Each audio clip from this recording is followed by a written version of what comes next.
Hey, hey, let's go 金化する大切なものを protect my vows 僕が悪い Hey folks, it's me again, that crazy Asian loving, cigarette smoking Blair biatch from Kentucky, Kim Millay. Once again, I'm in the sister studio from Dead Pit at deadpit.com. Not really at Dead, never mind. Oh my god. Okay, today, make sure I got my marbles here. I'm here to talk about a Japanese horror movie that has more creamy horror goodness than you can shake a stick at. Or stir with a stick, whichever the case may be. I'm talking about Noroi, the Curse. It's directed by Koji Shiraishi, who also directed a movie called Jurei, which I haven't seen yet, but I heard it's like a rip-off of Ju-on, the Ju-on rip-off. Well, this isn't it. Noroi the Curse is not a Ju-on rip-off. In fact, it's probably the furthest I've seen from Ju-on. Or even, that vein of horror movies, Asian horror movies. Okay, Noroi is actually the name of a documentary, as we're told, by a voiceover at the beginning of the movie. The voiceover fills us in on the filmmaker himself. Masafumi Kobayashi was his name. And he disappeared a few days after completing his documentary, The Curse. They give us a little bit of background about him, about how he had been writing books and shooting videos about the supernatural. He was a well-respected journalist, actually, that had a very strong interest in the supernatural. I guess you could call him a horror journalist, much like our very own Creepy Kentuckian and Uncle Bill, so watch out, guys. Seriously. Anyway, he disappears a few days after making his documentary, and so that kind of sounds familiar, right? Like were you thinking maybe it sounds like Blair Witch Project meets The Last Broadcast in Japan? Well, that's what I was thinking. But I'll get more into that later.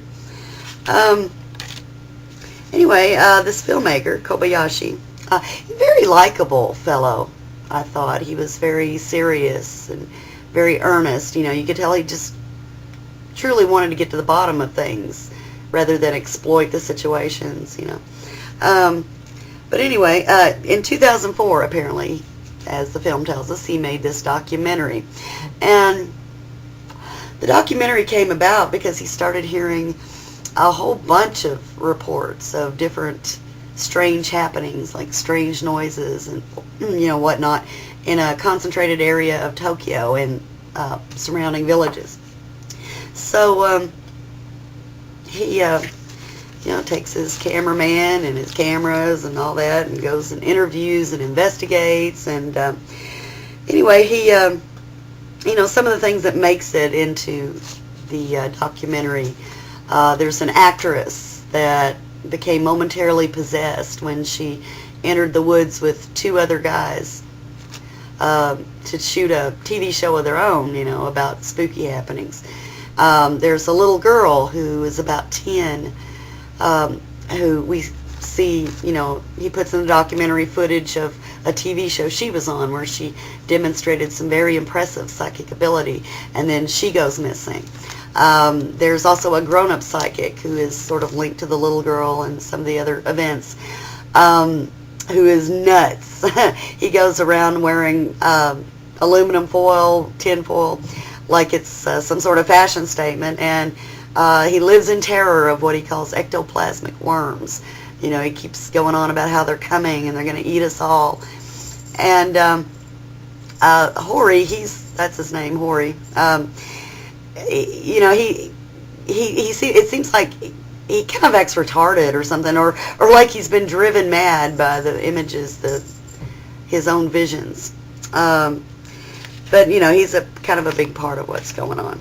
And all these things, in the documentary, that, as he hears about them, and as we hear about them, they all seem unrelated at first, but then, as things go along, you find, it turns out that they're all related around this demon, this ancient demon by the name of Kagutaba.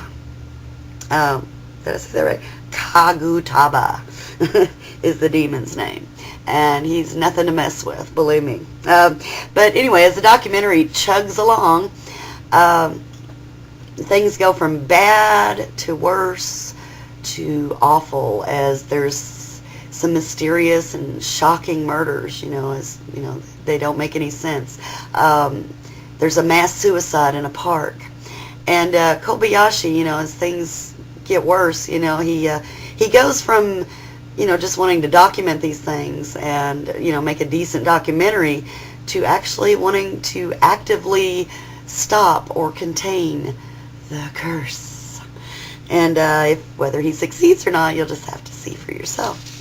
I will say one more thing before it's all over. He grabs a camcorder and runs through the woods with another person.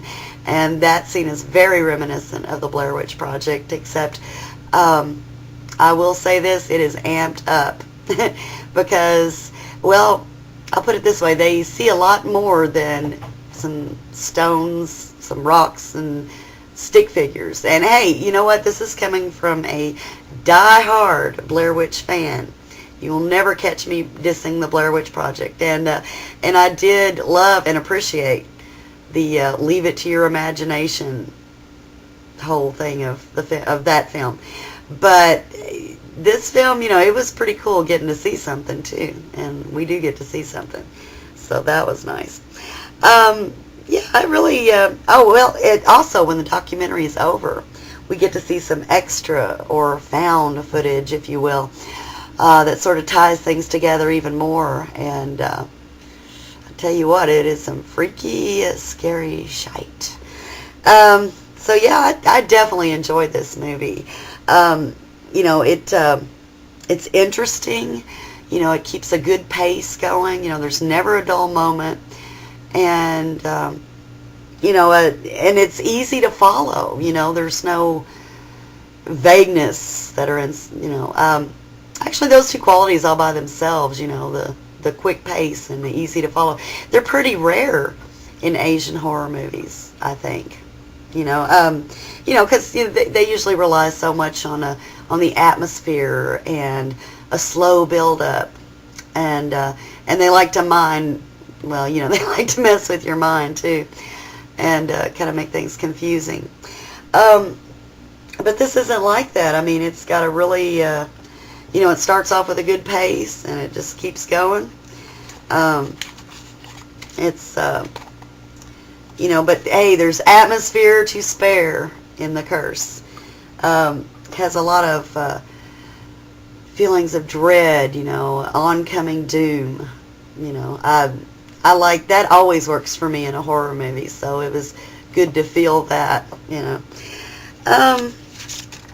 Anyway, one last thing, I would like to say that I don't feel like that the filmmakers were trying to fool us or trick us into, trying to be slick, trying to make us feel like we're watching something real, like real events.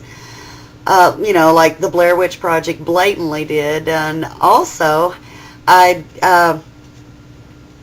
didn't have some ending that made you feel, that took you out of the realness of it, like like the last broadcast did.